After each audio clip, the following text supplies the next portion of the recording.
नमस्कार। तो जो पिछले सत्र में हमने ये मेमोरी का टेस्ट वाला ट्रिक किया था, वो वास्तव में मेमोरी का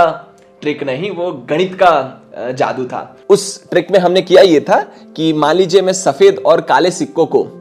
किसी भी रैंडम ऑर्डर में अरेंज कर देता हूं, उसके बाद मैं एक और रो और कॉलम ऐड कर रहा था और उस रो और कॉलम में ये सिक्के ऐड करने के टाइम में यही ध्यान रखता था कि उस रो में काले सिक्कों की संख्या कितनी है। जैसे कि यहाँ पे 2 है तो उसे सम संख्या रखने के लिए मैंने यहाँ पे एक सफेद रंग का सिक्का जोड़ दिया। उसी तरह से अगली वाली रो में 3 काले सिक्के थे तो उसको सम संख्या बनाने के लिए, उसको इवन बनाने के लिए मैंने यहाँ पे एक और काला सिक्का जोड़ दिया और इसी तरह से हमने हर एक रो और कॉलम में एक एक सिक्का जोड़ दिया।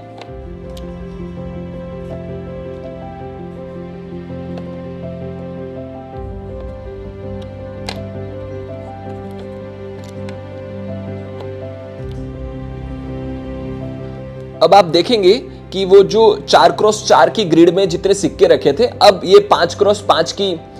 ग्रिड का एक चौकोन बन गया है। मान लीजिए कि मैं इस सिक्के को उल्टा देता हूं। अभी तक तो सारे रो और सारे कॉलम के अंदर जो काले सिक्के हैं उनकी संख्याएं सम संख्या है। वो 0 हो सकता है, वो 2 हो सकता है, वो 4 हो सकता है, वो 6 हो सकता है। तो मान लीजिए मैं किसी एक सिक्के को उल्टाता हूं। इस सिक्के को अगर मैं उल्टाता हूं, अगर सफेद को मैंने काला बनाया तो इस रो के अंदर पहले जो थे वो 0 काले रंग के सिक्के थे। अब जैसे मैंने उसको उल्टाया तो ये एक काला रंग का सिक्का इस रो के अंदर आ गया और इसी तरह से इस कॉलम के अंदर भी पहले 2 काले रंग के सिक्के थे। अब जो है इसको उल्टाने के बाद 3 काले रंग के सिक्के हो गए हैं। इसका मतलब अगर मैं सफेद को काला करता हूं तो जितने भी उस रो या कॉलम के अंदर काले सिक्के होंगे उसमें से एक बढ़ जाएगा,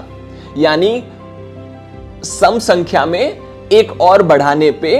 जो संख्या मुझे मिलेगी वो विषम संख्या हो जाएगी। और इसी 5x5 की ग्रिड में आप देखेंगे कि बाकी सभी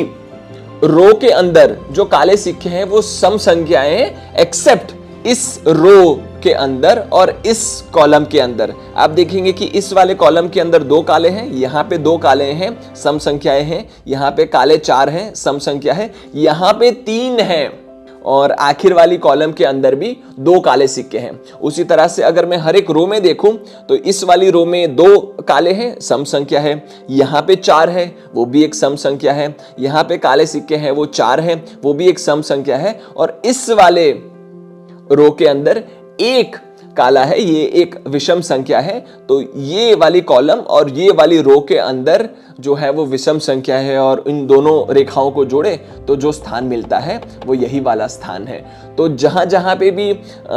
एक कॉइन को फ्लिप करने के बाद फिर से मैं अगर सभी रो और कॉलम में देखूं कि काले रंग के सिक्के कहां पे विषम संख्याएं हैं, वो देखने पर मुझे कौन सा वाला सिक्का है वो उल्टाया था वो मिल जाता है। अभी हमने यहाँ पे सफेद को काला बनाया था। अगर मैं किसी काले को सफेद बनाऊं, मान लीजिए मैं इस रंग के सिक्के को उल्टाता हूं तो ये काले का जब भी मैं सफेद बना देता हूं तो आप देखेंगे कि उस रो के अंदर और उस कॉलम के अंदर काले को सफेद बनाने पे एक संख्या काले रंग के सिक्के की घट जाएंगी। जैसे कि इस रो के अंदर जो काले सिक्के थे वो 4 थे, जैसे ही मैंने इसको उल्टाया तो यहाँ पे काले रंग के सिक्कों की संख्या हो गई 3, यानी 1 घट गई। उसी तरह से इस कॉलम के अंदर देखें तो सबसे पहले यहाँ पे 4 काले रंग के सिक्के थे, जैसे ही मैंने इसको उल्टा दिया तो ये 4 की जगह पे हो गए 3, यानी काले को अगर मैंने सफेद बना दिया तो 1 घट जाएगा और सम संख्या में अगर 1 घटा दे तो भी है हमें विषम संख्या मिल जाएगी, यानी सम में 1 बढ़ाएं या 1 घटाएं। अगर मैं सफेद को काला बनाऊं या काले को सफेद बनाऊं, सम संख्या में से कॉइन फ्लिप करने के बाद जो संख्या मुझे मिलेगी उस रो और कॉलम में वो एक विषम संख्या होगी। और इसी वजह से हम बिना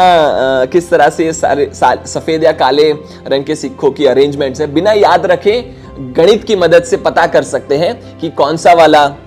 सिक्का जो है वो फ्लिप किया गया था, कौन से वाले सिक्कों को जो है आपने चेंज कर दिया था, सफेद का काला या काले का सफेद था। अब जो अगला सवाल था कि मान लीजिए मैं किसी भी दो सिक्कों को बदल दूं, मान लीजिए बगल बगल वाले दो सिक्के हैं, इनको मैं चेंज कर दूं, तो ये काले का सफेद और इसको सफेद का काला कर दें। तो इस वाली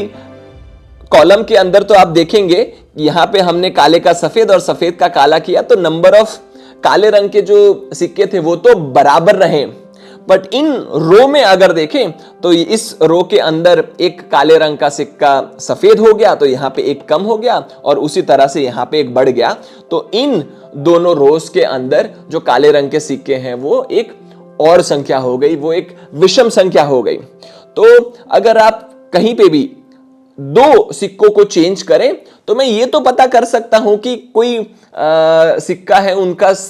फ्लिप किया गया है कि नहीं किया गया है, पर उसको पता करना बड़ा मुश्किल है, क्योंकि इस पूरी कॉलम के अंदर हमें पता नहीं है कि कौन सा वाला सिक्का